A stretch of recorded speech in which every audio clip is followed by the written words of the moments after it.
Bonjour, bienvenue au journal de la foire des châteaux. Je me suis promené, c'est ce que j'ai fait depuis plusieurs jours, et j'ai découvert Chantal qui est ici à côté de nous et nous a ouvert ses portes et c'est franchement magnifique. Bienvenue Chantal parmi nous.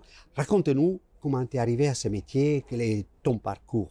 Par hasard, j'avais 20 ans, donc ça fait plus de 45 ans au minimum que je fais ce métier. Et tout s'est déroulé presque avec simplicité, mais avec opiniâtreté. J'ai continué toujours en essayant d'acheter les choses de plus en plus jolies, de plus en plus anciennes, je dirais. J'ai démarré dans la brocante, bien sûr, à Saint-Ouen au départ, et ensuite un petit peu avec de l'exportation, et ensuite tous les grands salons de Paris. C'est une entreprise d'une vie et c'est passionnant. Ouais. On fait des belles rencontres et on a des objets qui sont toujours extraordinaires. Et donc il faut savoir mettre en valeur les choses et surtout faire un beau décor. Et c'est toujours une création à chaque fois, à chaque stand. Et je réussis à faire des ambiances. Des ambiances, oui, du 18e qui sont chaleureuses quand même.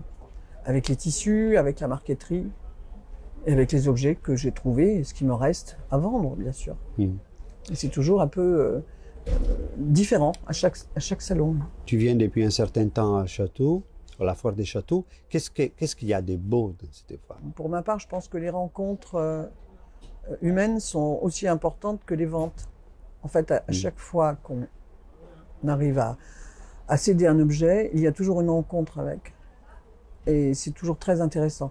C'est enrichissant. Bien sûr, nous sommes là pour travailler et voilà, réussir à transmettre ce que nous avons acheté.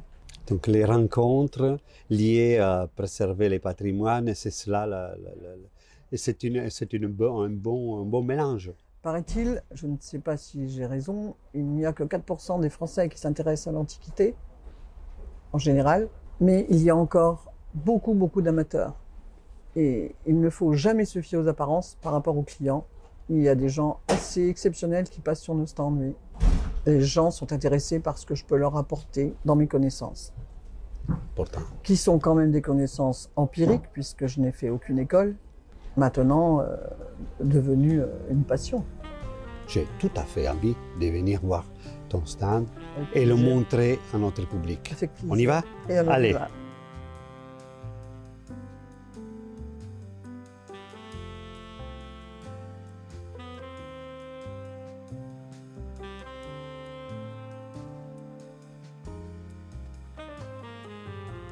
Voilà, on arrive, on commence à voir les dorures apparaître.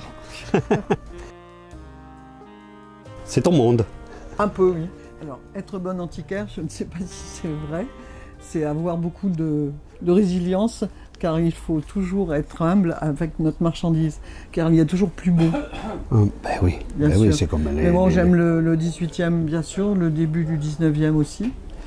J'aime les choses qui font des beaux décors, comme par exemple le paravent, hein, qui est magnifique. Oui, ce paravent, il est vraiment spectaculaire. À l'époque Louis XV, oui, il est très beau. Oui. C'est comme si c'était un décor de théâtre, hein, quelque part. Un peu, non? Hein? C'est ce que je trouve dans tous les endroits où je livre. Je livre dans des belles demeures, dans des manoirs, dans des châteaux. Et c'est très mis en valeur aujourd'hui sur le stand, mais dans les intérieurs, c'est magique. Ça fait rêver. Pour les gens qui aiment le 18e, il n'y a aucun souci. J'aime beaucoup les sculptures. Et j'aime beaucoup surtout, c'est la marqueterie. Oui, c'était marqueterie que tu as fait aussi un petit peu restaurer. Toujours. Oui, tu es obligé. Oui. Oui, parce qu'il y a aussi une partie de restauration. Eh bien, il faut avoir des bons ébénistes. Ouais. Et avoir aussi envie de les restaurer, parce que ce sont des belles pièces, quoi. Il faut savoir juste les mettre en valeur. Voilà, on a fini notre parcours. Il y en aura d'autres, bien sûr. Et sur cela, on vous dit au revoir. N'oubliez pas de vous abonner à la chaîne et de la partager.